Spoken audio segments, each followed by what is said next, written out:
Now, the proposed budget for the HS2 railway, which would go through Buckinghamshire, has risen by nearly £10 billion to more than £40 billion. The Transport Minister, Patrick McLaughlin, revealed the figure yesterday. He told the Commons the new projected cost of £42.6 billion, up from £33 billion, will include a large contingency fund. Well, Alison Munro is the HS2 Ltd Chief Executive and joins me now. Morning, Alison. Why has the budget estimate risen? Well, good morning. Since the government gave the go-ahead to High Speed 2 in January last year, we've done an enormous amount of work, which has allowed us to produce a more robust design and cost estimate for the project.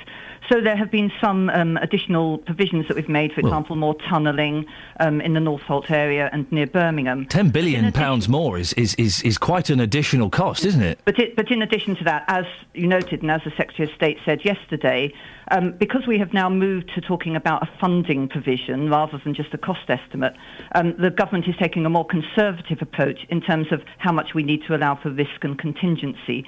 So the figure that was announced yesterday, the £42.6 billion for the entire wire network, that includes a much larger amount for contingency. In fact, it includes £14.4 billion for contingency. So it's gone up by £10 billion, Alison. What are the chances of it going up again? Pretty high, I'd imagine.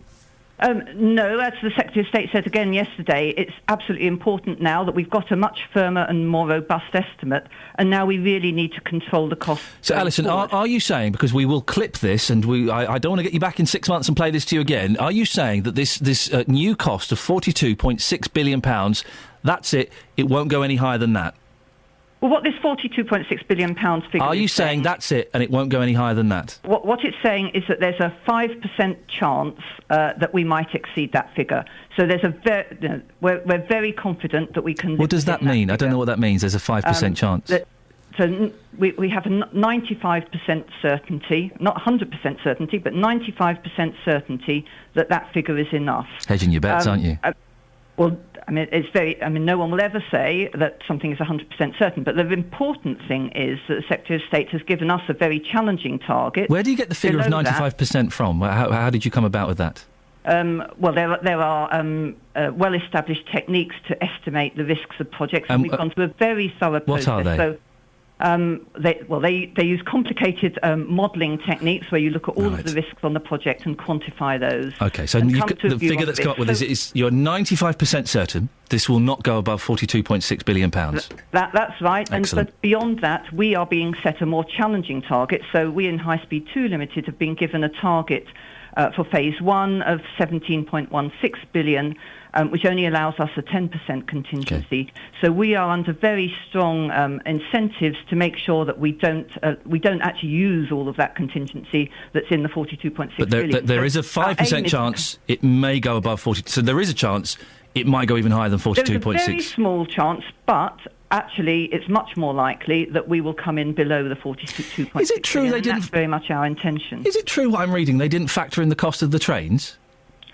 We've always taken account of the cost of the trains, but they've been accounted for separately. So when we've looked at the business case, we've always included... So smoke and mirrors. It's been a little bit of smoke and mirrors if the trains were accounted separately. No, it's not smoke and mirrors. It's just making sure that you identify what the relevant costs are. So the trains hadn't been... Just to clarify, when it was yesterday, when the figure was £32 billion, the trains weren't included in that £32 billion? The trains aren't included in the £32 billion, but we have always had a figure for the... And they are included in the £42 billion? No, they're not included in the £42 billion. The trains are in addition to that, and the estimate for those is £7.5 billion. And so hang on, Alison, hang on a second. Suddenly, it's £50 billion. So no, it's not suddenly. These how can you keep the trains separate? How can you keep the cost of the trains separate from the cost of the HS2 project? Surely the trains for this train line, their cost is part of the HS2 project. And yes. I would imagine that most people listening to this, using a complicated formula, 95% of the people listening to this would have expected the trains to be part of that cost. We've always shown the cost of the trains.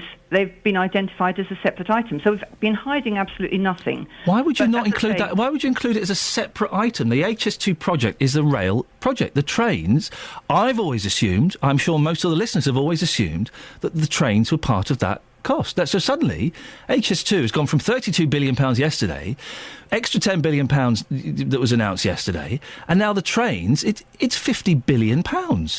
It just keeps growing and growing and growing. It's embarrassing, isn't it? No, that's not the case, because the cost of the trains has always been in the public domain. We've been entirely open about the cost of the trains. We've been clear about the cost of delivering the infrastructure and the cost of delivering the trains. But as I say, the important thing going forward is that we make sure that we control the project within those cost limits. But this project's out of control, isn't it, Alison? But yesterday, we had in the House of Parliament the first chance for MPs to vote on this project, and they voted overwhelmingly in favour of it. The project's out of control, isn't it? The project isn't out of control. We're at a very early stage. We now have a very robust estimate going forward. But why was the estimate before? Why was the estimate before not robust enough? Well, as we go forward with a project, this is a massive project. We do more design as we go forward. Alison, I'm really sorry, but there are people listening to this whose homes and lives and businesses and houses will be affected.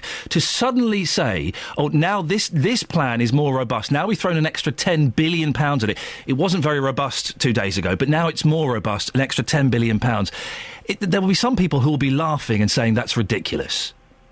Well, this is normal procedure for major projects like this, that when you move to looking at how much you need to provide for funding... You add £10 billion to it. You need to provide a contingency to make sure that you've got sufficient funds. But why wasn't that part of the original thing? I don't understand why this extra £10 billion has suddenly been put on top of it. An extra £10 billion that you've admitted yourself there is a chance we might overspend on. Well, as I say, it's highly unlikely. We are very much expecting that we will not actually use all of the contingency. People listening to this were very much expecting yesterday this would cost £33 billion. Now they're being told it's going to cost £43 billion, £50 billion now we factor in the train.